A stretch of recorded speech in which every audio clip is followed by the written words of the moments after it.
መከረኛው የባህር በር ጉዳይና በተለይም በምስራቅ አፍሪካ ሀገራት መካከል ያለው ውዝግብ አሁንም እንደቀጠለ ነው። በተለይም ከሰሞኑ እየወጡ ያሉ መረጃዎች እንደሚያመላክቱት ኤርትራና በፖርት ሱዳን የከተመው የአልቡርሃን መንግስት ከኢራን ጋር ያላቸውን ግንኙነት እጅጉን ማጥበቃቸው ተሰምቷል። በሌላ በኩል አሜሪካና የአውሮፓ ህብረት በሱዳንና በኤርትራ ላይ ጫና እያደረጉ መሆናቸው ተሰምቷል።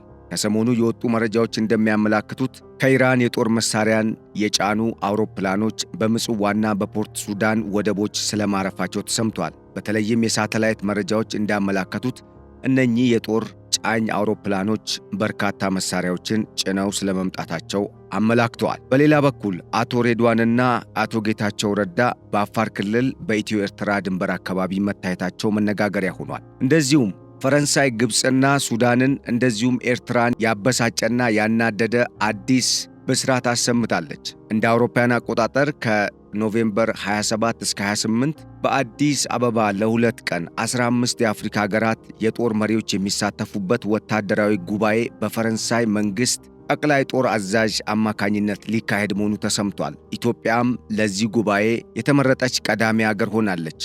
ለተመረጠችበት ምክንያትም የተለያዩ ሐሳቦች ቀርበዋል። በሌላ በኩል በቀጠናው ያለው ጡዘት እየቀጠለ መሆኑ የቀጠናውን ሁኔታ አስጊ እንዳደረገው በርካታ ምንጮች እያመላከቱ ነው። ከሰሞኑ ከግብፅ ተነስቶ ፖርት ሱዳንና አስመራ እንደዚሁም ጅዳን አልፎ ወደ ዱባይ የገባው የግብፅ አውሮፕላን እነማንን የያዘው የሚለውም ጉዳይ አነጋጋሪ ሆኗል። ሰላም ጤና ይስጥልን ውድ አድማጭ ተመልካቾቻችን እንደምን ሰንብታችኋል? ይህ ገበያ ሚዲያ ነው። ፕሮግራማችን ከገበያ ሚዲያ ዘውትር በዚህ ሰዓት ወደ እናንተ የሚደርሰው የገበያ ሚዲያ ልዩ ጥንቅር ፕሮግራማችን ነው።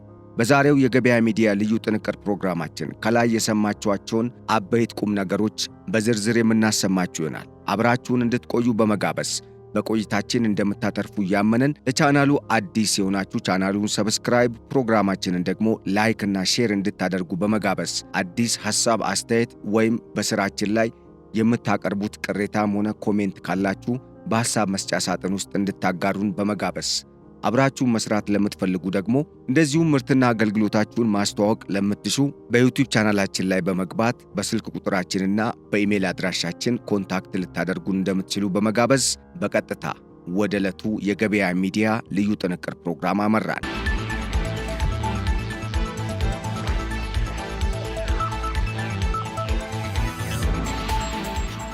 ለዘመናት የምስራቅ አፍሪካ ቀጠናን በማተራመስ የሚታወቀው የኢሳያስ አፈወርቂ መራሹ የሻዕቢያ መንግስትና አሁን ላይ በሁለት አንጃዎች ተከፍለው ሀገሪቱን እየናጡ ካሉት በፖርት ሱዳን የከተመው የጀነራል አብዱል ፈታህ አልቡርሃን መንግስት ከኢራን ጋር ያላቸውን ግንኙነት እጅጉን ማጠናከራቸው ተሰምቷል።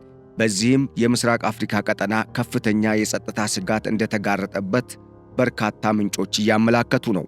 ከሰሞኑ የወጡ የሳተላይት መረጃዎች እንዳመላከቱትም በተደጋጋሚ ከኢራን መነሻውን ቴህራን ያደረገ የተለያዩ የጦር መሳሪያዎችን የጫነ አንቶኖቭ አውሮፕላን ወደ ኤርትራዋ ምጽዋ ወደብና ፖርት ሱዳን ወደ ከተመው ወደ አልቡርሃን ጦር ስለመምጣቱ ተሰምቷል። በሁለቱ የቀይ ባህር ቀጠና ወደቦች ያረፈው ይህ የጦር ጫኝ አውሮፕላን የተለያዩ የጦር መሳሪያዎችን ለእነኚህ ሀገራት ሳያመጣ እንዳልቀረም ተመላክቷል። በዚህም የምስራቅ አፍሪካ ቀጠና ከቀድሞ በተለየ ሁኔታ ስጋት ውስጥ ስለመውደቁ ተሰምቷል። በተለይም ኢራን ከሙስሊም ብራዘርሁድና ከሌሎች ቀጠናውን በማተራመስ ከሚታወቁ ዓለም አቀፍ አሸባሪ ቡድኖች ጋር አብራ የምትሰራ ሀገር ከመሆኗ ጋር ተያይዞ ይህ ቀጠና ከፍተኛ ስጋት እንደተጋረጠበትም ተሰምቷል። የኢራን አብዮታዊ ዘብ ካውንስል የሆነ ፋርስ ኤር ቃሲም የተሰኘው ቦይንግ 747 281 ኤፍ የተሰኘ የካርጎ ኤርክራፍት ወይም የጭነት አመላላሽ አውሮፕላን ከኢራን ዋና ከተማ ቴህራን ተነስቶ በፖርት ሱዳንና ምጽዋ ወደብ ማረፉ ታውቋል። የሳተላይት መረጃዎች እንዳረጋገጡትም በምስል የተደገፈው መረጃ እንዳመላከተውም አውሮፕላኑ ከፍተኛ ክብደት ያላቸው የጦር መሳሪያዎችን እንደሚጭን የተገለጸ ሲሆን አውሮፕላኑ ወደ ምስራቅ አፍሪካ ሊያውም የቀይ ባህሮቹ ሁለቱ ታዋቂ ወደቦች ምጽዋና ፖርት ሱዳን ሲመጣ ይህ የመጀመሪያው እንዳልሆነም ያመላከተው የመረጃ ምንጩ ከዚህ ቀደም በአልቡርሃን ጦር ቁጥጥር ስር ወደ ዋለው ፖርት ሱዳን የተለያየ ጊዜ በመመላለስ የተለያዩ የጦር መሳሪያዎችን ለጦር መኮንኖች ስለማጓጓዙ ተሰምቷል። በተመሳሳይ የወጣው ድብቅ መረጃ እንዳመላከተውም የተጠቀሰው አውሮፕላን የኢሳያስ አፈወርቂዋ ሀገር ከአሁን ቀደም ከቤላሩስና ከኢራን የጦር መሳሪያ ጭነው ወደ ወደብ ከተማዋ ምጽዋ የመጡ የተለያዩ የጦር አውሮፕላኖችን እንዳስተናገደች የተረጋገጠ ሲሆን ይህ አሁን መነሻውን ከኢራን ዋና ከተማ ቴሄራን አድርጎ መዳረሻውን ምጽዋና ፖርት ሱዳን ያደረገው የፋርሲ ኤር ቃሲም ንብረት የሆነው ቦይንግ 747-281F የጦር ጫኝ አውሮፕላን አሁንም በተመሳሳይ ልክ እንደቀደመው ጊዜ የተለያዩ የጦር መሳሪያዎችን ከኢራን ወደ ኤርትራና ሱዳን አጓጉዟል ተብሏል።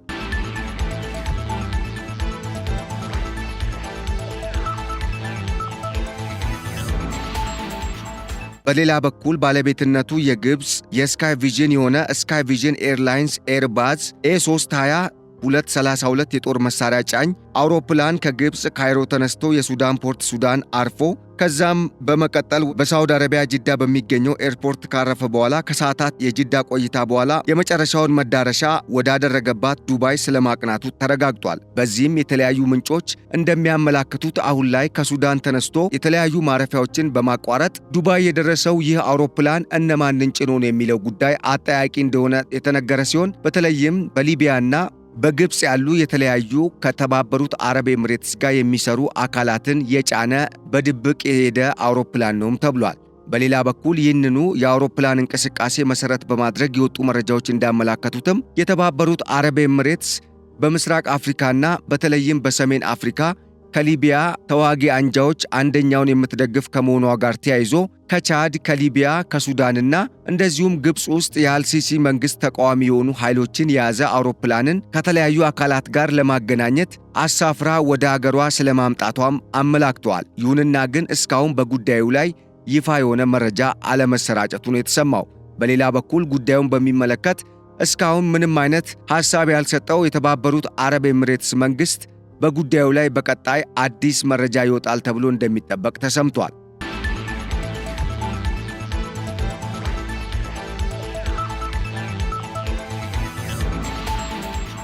ወደ ሌላኛው ዜናችን ስናልፍ ኢትዮጵያ አልተቻለችም ተብሏል። የፈረንሳይ መንግስት የኢትዮጵያን መንግስት ያስደሰተ ውሳኔ ስለማድረጉ ተሰምቷል። በፈረንሳይ ዋና ከተማ ፓሪስ ሊካሄድ የነበረው 15 የአፍሪካ ሀገራት የጦር መሪዎችን ያሳትፋል የተባለው የዲፌንስ ሰሚት ወይም የወታደራዊ ጉባኤ በአዲስ አበባ እንዲካሄድ መወሰኑ ተረጋግጧል። በዚህም የ15 ሀገራት የጦር መሪዎች ወይም ኢታማጆር ሹሞች ይሳተፉበታል ተብሎ እየተጠበቀ ሲሆን በወታደራዊ ስብሰባው ላይ የምስራቅ አፍሪካ ሀገራት የጦር መሪዎችን ጨምሮ የምዕራብ የደቡብና የመካከለኛው አፍሪካ ሀገራትም የጦር መሪዎች እንደሚሳተፉ ታውቋል። የወታደራዊ ስብሰባው በፈረንጆቹ አቆጣጠር ከኖቬምበር 27 እስከ 28 በአዲስ አበባ እንደሚካሄድ የመረጃ ምንጮች ያረጋገጡ ሲሆን በጉባኤው ላይ አሉ የተባሉ የአውሮፓና የፈረንሳይ ዋና የጦር መሳሪያ አምራች ኩባንያዎች እንደሚሳተፉም ተገልጿል። በሌላ በኩል የጉባኤው ዋና አዘጋጅና የሐሳቡ አመንጪ የፈረንሳይ ብሔራዊ ጦር አዛዥ ጄኔራል ፔርልሺል ባሰሙት ንግግር ይህ ጉባኤ በአዲስ አበባ መካሄዱ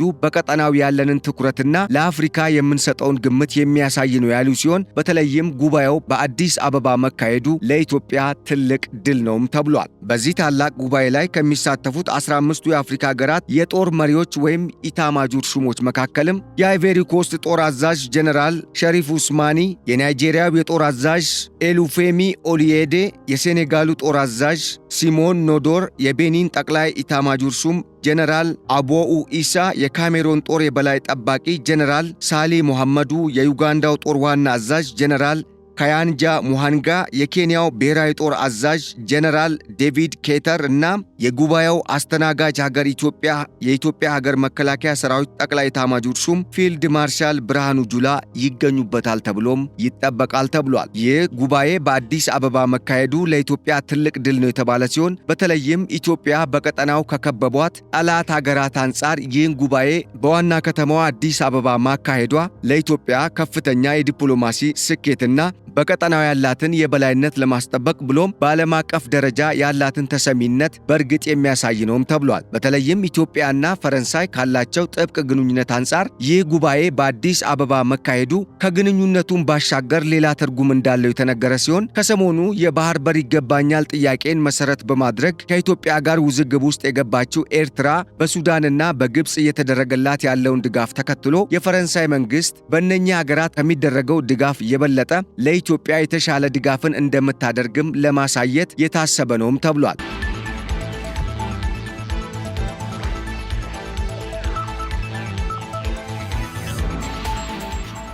በዚህም የፈረንሳይ መንግስት ከዚህ ቀደም የኢትዮጵያን ባህር ኃይል ከማሰልጠን አልፎ የተለያዩ ዘመናዊ ወታደራዊ የትጥቅ መሳሪያዎችን ያስታጠቀ ሲሆን ከዚህም ባለፈ ቀደም ሲል በወጡ መረጃዎች የፈረንሳይ መንግስት ግዙፍ የጦር መርከብን ለኢትዮጵያ ስለመሸጡ ተሰምቷል። የፈረንሳይ መንግስት ለኢትዮጵያ ሰጥቷል የተባለው ይህ የጦር መርከብም በቀጣይ በአዲስ አበባ ቁጥጥር ስር ወዳለው የኢትዮጵያ ባህር ኃይል ቀጠና እንደሚመጣም ተመላክቷል። በሌላ በኩል አቶ ሬድዋንና አቶ ጌታቸው ረዳ በአፋር ክልል በኢትዮ ኤርትራ ድንበር አካባቢ መታየታቸው መነጋገሪያ መሆኑ ተሰምቷል። ሁለቱ ከፍተኛ የመንግስት ባለስልጣናት የሀገሪቱን ወቅታዊ ሁኔታ ከግምት ውስጥ በማስገባት የተለያዩ ቅኝቶችን እያደረጉ መሆናቸው መነጋገሪያ የሆነ ሲሆን ከሰሞኑ በአሰብ አካባቢ የታየውን ውዝግብ ተከትሎ በቀጠናው ያለውን ሁኔታ ለመቃኘት አምርተዋል ነው የተባለው። ከዚህ ቀደም የቀይ ባህር አፋሮች ህብረት የኤርትራ መንግስት እያደረሰበት ያለውን ጫናና ጭቆናን መሰረት በማድረግ ኢትዮጵያዊነታችንን ማስመለስ አለብን ሲል የትጥቅ ትግል በቀጠናው መጀመሩ አይዘነጋም። ይህንንም ተከትሎ ሁለቱ ባለስልጣናት በዚህ አካባቢ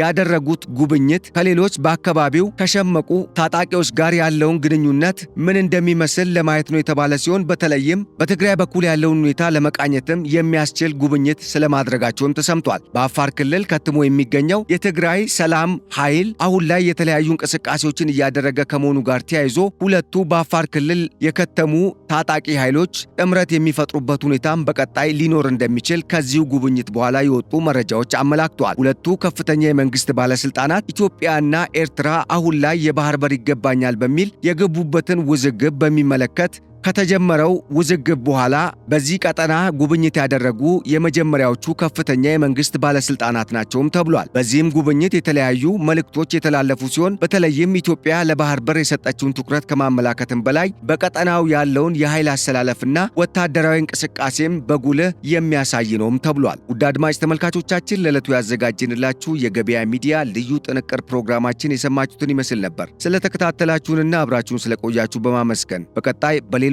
ከኢትዮጵያ ብሔራዊ ጥቅም ጋር የተሳሰሩ መረጃዎችን ይዘን እስክንቀርብ ለአሁኑ በዚሁ ተሰናበትን። ሰላም።